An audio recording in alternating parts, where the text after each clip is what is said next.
જય સોમનાથ વિદ્યાર્થી મિત્રો, સેમિકન્ડક્ટર પાઠમાં આપણે બેન્ડ વાદના આધારે અર્ધવાહકમાં વીજ પ્રવાહનું વહન કેવી રીતે થાય એ આપણે ભણ્યા.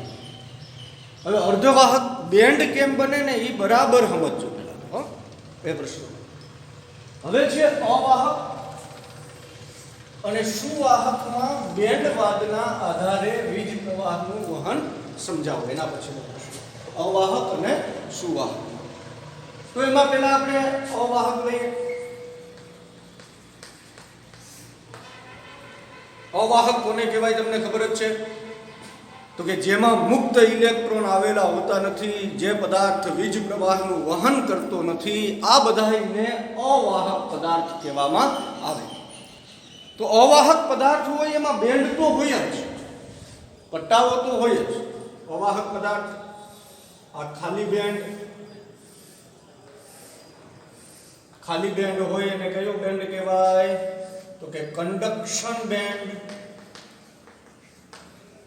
એની ઉર્જા સ્તરોને કેના વડે દર્શાવાય? EC.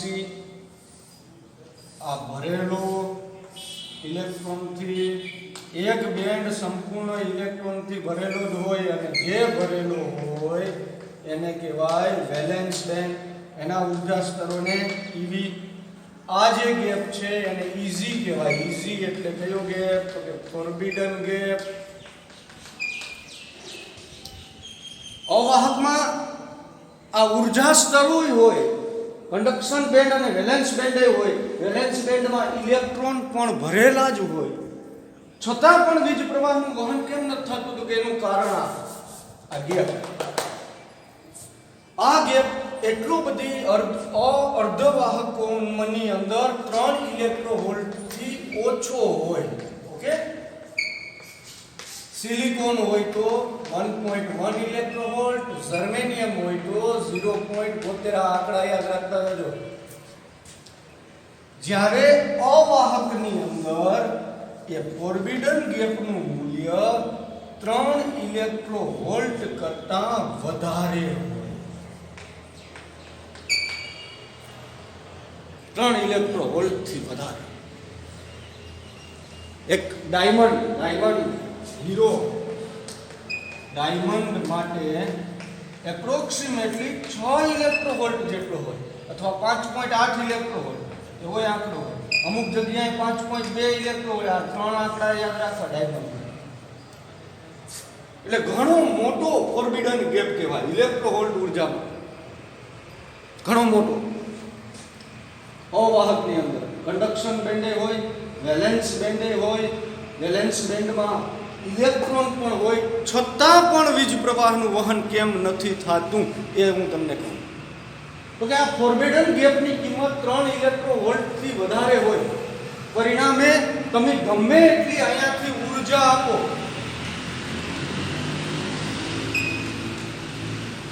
ગમે એટલી ઉર્જા, તો આ વેલેન્સ ઇલેક્ટ્રોન ક્યારેય કંડક્શન બેન્ડમાં જઈ શકતો નથી.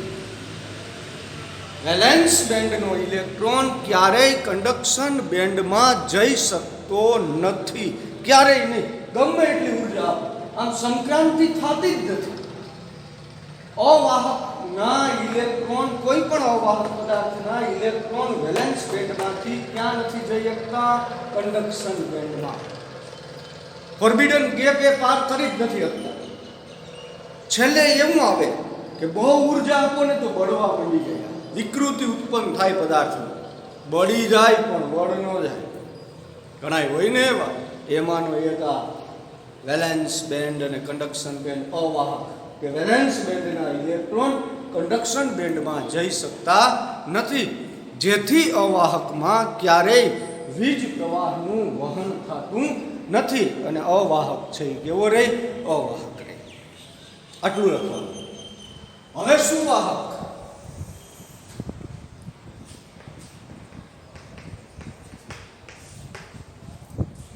સુવાહકમાં ખબર છે સુવાહક કોને કહેવાય? તો કે જેમાં સરળતાથી વીજ પ્રવાહનું વહન થઈ શકે, જેમાં મુક્ત ઇલેક્ટ્રોન આવેલા હોય, અને સુવાહક કહેવાય. તો સુવાહકનું એક ઉદાહરણ તરીકે લઈએ કે સુવાહક પદાર્થ સોડિયમ.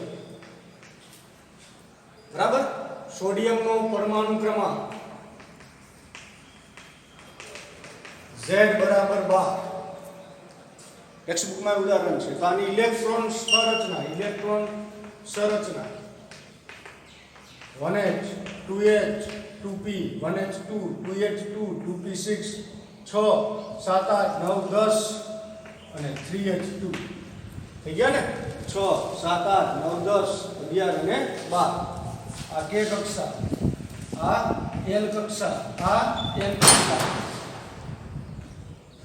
કેટલા સ્તરો બનેલા હશે? તો કે જે કેમ બને હજી આને સમજી લઈએ કેમ બનેલી. આ સંપૂર્ણ ભરેલી, આને ધ્યાનમાં રાખવાની નહીં. આ એ સંપૂર્ણ ભરેલી, આને ધ્યાનમાં રાખવાની નહીં. અપૂર્ણ કક્ષામાં કેટલા છે? P છે નહીં, બરાબર. એ 2 છે. એટલે સોડિયમનો એક પરમાણુ 2 ઊર્જા સ્તર બનાવે.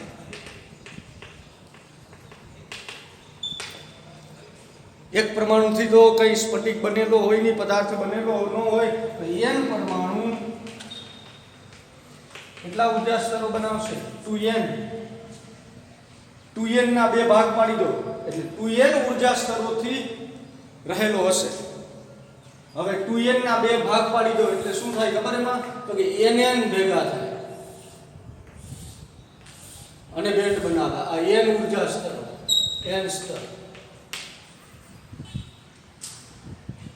ખાલી બેન્ડ એટલે કયો બેન્ડ હશે? આ કંડક્શન બેન્ડ. હવે સુવાહકની અંદર શું હોય બાળકો ખબર?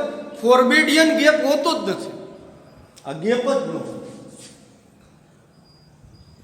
સુવાહકમાં ફોરબિડિયન ગેપ હોતો નથી. હોય તો એકદમ સૂક્ષ્મ અથવા જે અતિશય સુવાહક સોડિયમને જેવા હોય ને એના એકબીજાના ઉર્જા આ કંડક્શન બેન્ડ, આ વેલેન્સ બેન્ડ, તેના ઉર્જા સ્તરો આમ ન હોય.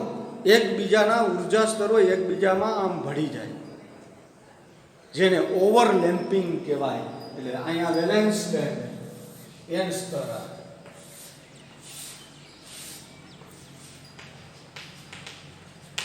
આટલો છે એ વેલેન્સ બેન્ડ. કે ઇલેક્ટ્રોનથી અહીંયા એક સ્તર આની અંદર બતાવી દો, જે ઇલેક્ટ્રોનથી સંપૂર્ણ શું હોય? ભરાયેલો હોય. ફોરબિડિયન ગેપ જ ન હોય. પરિણામે થોડી ઘણી અહીંથી ઉર્જા આપો એટલે કંડક્શન વેલેન્સ બેન્ડનો ઇલેક્ટ્રોન ક્યાં સંક્રાંતિ કરે?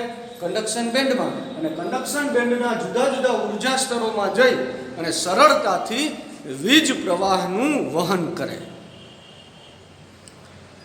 પરિણામે કંડક્શન સુવાહકો હોય એમાં ફોરબિડન ગેપ ન હોવાના કારણે આ જે ઉર્જા સ્તરો એકબીજામાં ભળી જાય એ ભળવાની પ્રક્રિયાને શું કહેવાય? ઓવરલેમ્પિંગ. એકબીજા સ્તરો એકબીજામાં શું થયા? ભળી ગયા. અને આકૃતિ તમને હું મોકલાવીશ કેમ દોરવી ઉર્જા સ્તરો. આમ 3 પદાર્થો માટે અર્ધવાહકની અંદર, હજી હું કહી દઉં, અર્ધવાહકની અંદર ફોરબિડિયન ગેપની કિંમત કેટલી? 3 ઇલેક્ટ્રોવોલ્ટ કરતા ઓછી. એમસીક્યુ નીકળે. સિલિકોન હોય તો 1.1, જર્મેનિયમ હોય તો 0.72. એટલે ઉર્જા આપો એટલે વેલેન્સ બેન્ડમાંથી ઇલેક્ટ્રોન ક્યાં જાય? કંડક્શન બેન્ડમાં જાય અને વીજ પ્રવાહનું વહન છે એ કરે. અવાહક હોય તો ફોરબિડિયન ગેપ 3 ઇલેક્ટ્રોવોલ્ટ કરતા વધારે. ગમે એટલો પ્રયત્ન કરો, ગમે એટલો પ્રયત્ન, વેલેન્સ બેન્ડના ઇલેક્ટ્રોન ક્યાં નથી જતા? કંડક્શન બેન્ડમાં જતા જ નથી. એ ફોરબિડિયન ગેપને પાર કરી શકતા જ નથી, જેથી વીજ પ્રવાહનું વહન છે એ થતું નથી. સુવાહકો, સોડિયમનું ઉદાહરણ લઈને કીધું 12. 2n ઉર્જા સ્તરોની રચના થાય એટલે nn ઉર્જા સ્તરો ભેગા મળી વેલેન્સ બેન્ડ અને કંડક્શન બેન્ડ બનાવે. પણ આની અંદર કઈ પ્રક્રિયા થયેલી હોય? ઓવરલેમ્પિંગ. ઓવરલેમ્પિંગ એટલે આ કંડક્શન બેન્ડ, આ વેલેન્સ બેન્ડ, બેયના ઉર્જા સ્તરો એકબીજામાં શું થાય? ભળી જાય. પરિણામે ફોરબિડિયન ગેપ હોતો જ નથી, જેથી સરળતાથી વીજ પ્રવાહનું વહન છે એ થતું હોય. બરાબર. આમ બેન્ડવાદના આધારે વીજ પ્રવાહનું વહન ભણ્યું.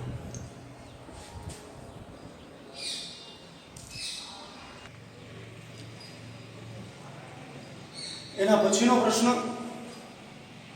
n પ્રકારના અર્ધવાહક પર ટૂંકનોંધ લખો. IMP NP પ્રકાર. હવે જો આ આવડશે ને તો જ આખું પાઠ આવડશે, આની ઉપર જ બધું છે. n પ્રકારનો અર્ધવાહક. ઓલા આગળ જે ભણ્યા એ શુદ્ધ અર્ધવાહક.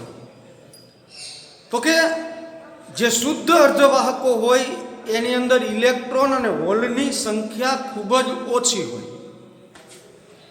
ખૂબ જ ઓછી. અને એના દ્વારા થતું વીજ પ્રવાહનું વહન છે ને એ એકદમ માઇક્રો એમ્પિયર ક્રમનું હોય, માઇક્રો એમ્પિયર ક્રમ. આટલો વીજ પ્રવાહથી કોઈ પણ સાધનો કાર્ય કરે નહીં. તો આ ઇલેક્ટ્રોન હવે જો વીજ પ્રવાહનું વહન અર્ધવાહકોમાં વધારવું હોય તો શું કરવું પડે? તો કે કાં ઇલેક્ટ્રોનની સંખ્યા વધારવી પડે અથવા હોલની સંખ્યા વધારવી પડે. તો ઇલેક્ટ્રોન અને હોલની સંખ્યા વધારવા માટે શુદ્ધ અર્ધવાહકમાં શુદ્ધ અર્ધવાહક, એનું બીજું નામ શું છે? અંતર્ગત અર્ધવાહકમાં અશુદ્ધિ ઉમેરવામાં આવે છે, જેમને ડોપિંગ કહે છે. અશુદ્ધિ ઉમેરવામાં આવે છે, શું કહેવાય? ડોપિંગ કહેવાય, ડોપિંગ. કેમ અશુદ્ધિ ઉમેરવી?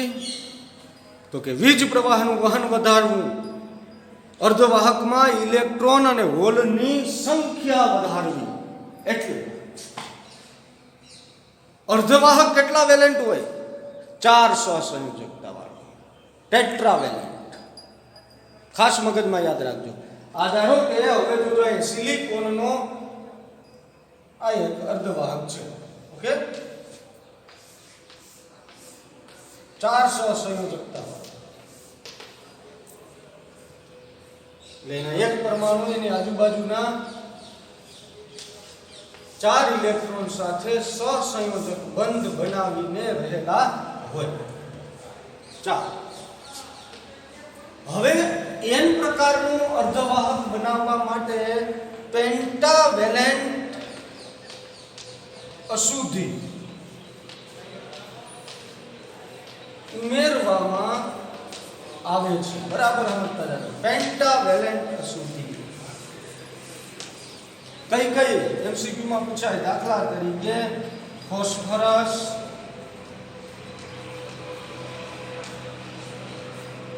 Arsenic, antimony. MCQ આમાંથી આ થિયરિકલ જ પાર્ટ છે. MCQ આમાંથી જ n પ્રકારનો અર્ધવાહક બનાવવા માટે કેટલા વેલેન્ટ અશુદ્ધિ ઉમેરવી પડે? પેન્ટાવેલેન્ટ. કઈ? ફોસ્ફરસ, આર્સેનિક અને એન્ટીમની. આ 3 નામ યાદ રાખવાના જ. હવે પેન્ટાવેલેન્ટ અશુદ્ધિ ઉમેરવું એટલે શું થાય ખબર? અર્ધવાહક કેટલા? 4 સહસંયોજક. 5 વેલેન્ટ 5 સહસંયોજકતા વાળી અશુદ્ધિ ઉમેરી એટલે શું થાય? તો કે જોજો, આ 5 વાળી ઉમેરી, આ 4 વાળો ઓલરેડી છે, તો આ ઇલેક્ટ્રોન બંધમાં બની ગયો, આ બંધ સહસંયોજક બંધમાં જોડાઈ ગયો, આ જોડાઈ ગયો, આ જોડાઈ ગયો, 4 જોડાઈ ગયા. એક ઇલેક્ટ્રોન સ્ફટિકને વધે. આ જે ઇલેક્ટ્રોન વધે એ સ્ફટિકમાં મુક્ત ઇલેક્ટ્રોન સ્વરૂપે મળે. એટલે પેન્ટાવેલેન્ટ અશુદ્ધિ ઉમેરતા એક ઇલેક્ટ્રોનનું સ્ફટિકમાં દાન મળે. એટલે આ જે અશુદ્ધિ છે એ અશુદ્ધિને કઈ અશુદ્ધિ કહેવાય? ડોનર અશુદ્ધિ કહેવાય.